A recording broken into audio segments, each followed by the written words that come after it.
Hi everyone, welcome back to my series, Styles, Styles, and More Styles, where I break down different interior design styles that are hot, new, or styles that I absolutely love. In today's video, I am covering a style that definitely falls into the hot category, although it has been hot for a while now, specifically since 2020 when it absolutely skyrocketed, although it's still very popular today. I am referring to the interior design style and lifestyle of cottagecore. You'll find that cottagecore is often described with vivid imagery such as a cottage in a meadow, a curl up in front of the fire with a good book, or an idyllic version of country living. Others use words like comfortable, relaxed, cozy, sustainable, romantic, rustic, nostalgic, and maximalist. These are all excellent words and descriptions for this alluring style. From a practical perspective, I would call cottagecore a nice mix of English country, French country, farmhouse, and hygge.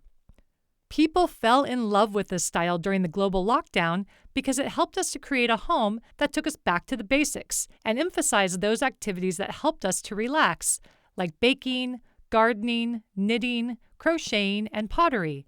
And it's still popular today because it's a great antidote to our busy, hectic, tech-heavy lives. So with that said, let's get into this very charming style. First, let's begin with some commonly used architectural features, which are no surprise when you consider the name of this style. More specifically, the cottagecore style incorporates those features that you would commonly find in a country cottage, namely wood ceiling beams, stone walls, a fireplace, and wood paneling usually painted in lighter colors. Outside, a beautiful, lush, meandering garden is the goal, full of roses, chrysanthemums, ranunculus, and other flowers that you would typically find in and around a cottage home. Now let's talk furniture. For those of you who love to frequent antique, vintage, and secondhand stores, this style is definitely for you. You want to include pieces that have a history, so if you have some family heirlooms, you already have a head start. But do remember that mixing and matching is key to this style, so you are encouraged to throw in some modern pieces with your vintage finds. Regarding the latter, you are looking for well-worn pieces. Think rustic wood and whitewashed furniture. Remember that the goal is to create a comfortable, well-lived-in vibe. Some typical pieces you will see in this style include large vintage dressers or sideboards, trunks used as coffee tables, end tables or nightstands, and an iron or canopy bed. For a sofa, I would use a traditional sofa with classic, elegant lines. Chairs should be plush and inviting. Pieces that are classically French country, English country, or farmhouse work particularly well in this style. For your dining room or breakfast nook, spindle-back dining chairs would be right on point. For your bathroom, nothing is more romantic or whimsical than a clawfoot tub, and I would pair that with an antique-looking vanity. In terms of materials, a plethora of natural organic materials and textures are used. Think rustic wood, stone, wicker, cotton, wool, linen, lace, silk, hemp, jute, and sisal. Because this is a maximalist style, aim to layer some of these materials in every room. The color scheme is meant to reinforce the casual, natural vibe. Warm, neutral tones and muted earth tones dominate this style. This includes creams, beige, browns, grays, eucalyptus greens, terracotta, but you will also see pastel colors, such as pink, commonly used. If you prefer darker colors, I would use hunter green, navy blue, and deep reds. Patterns are a big part of this style. Floral or chintz is definitely the main pattern utilized, but we also see plenty of gingham, stripes, tartan, paisleys, and even polka dots for that whimsical vibe. And as you can see, mixing patterns in the same space is commonly done.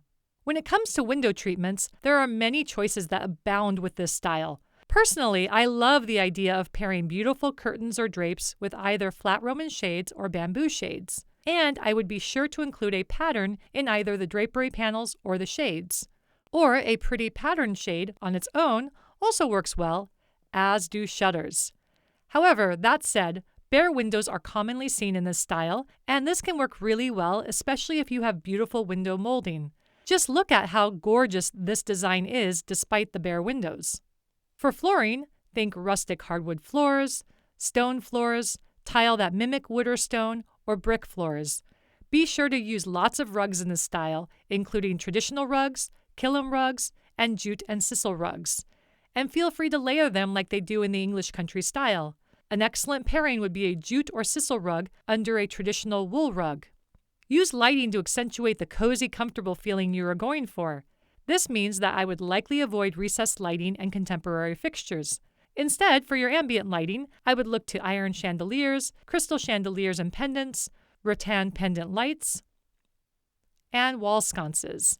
For task lighting, I would use a number of table and floor lamps with vintage shades, floral shades, or shades in vibrant colors.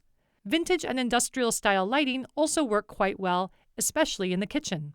Don't leave your walls bare in this style. All types of wall molding, wallpaper, and artwork are used liberally in this style, specifically floral or vintage wallpaper and artwork with themes such as country landscapes, animals, and of course, florals. That said, any vintage artwork would work well in this style. Again, because this is a maximalist style, a variety of accessories are key. First, start with lots of greenery, from plants and unique planters and door wreaths to herbs and lots of flowers, whether real or dried. Baskets are used to store everything from extra pillows and throw blankets to firewood and books. Speaking of books, just like with the English country style, books are both utilitarian and a key design element, particularly antique books. Be sure to use overstuffed pillows and cozy throw blankets on your sofas and chairs. If they are hand-knitted, all the better, as handmade items are part of this aesthetic. For your bed, quilts are right on point. But regardless of what type of bedding you use, be sure to have multiple layers of bedding and pillows. It's also good to know that one of the common design elements of this style is to decorate with everyday items, reinforcing that comfortable utilitarian vibe.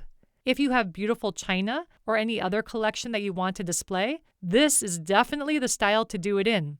Candles, particularly handmade beeswax candles, are a great way to create the right aesthetic. Definitely use a leaning mirror or two to reflect light. Finally, be sure to have a beautiful tea set on hand for your guests.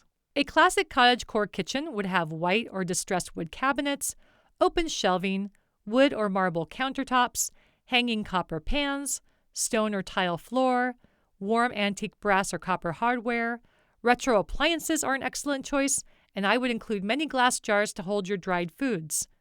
Finally, sink skirts or skirts over open cabinetry is another classic cottagecore design element.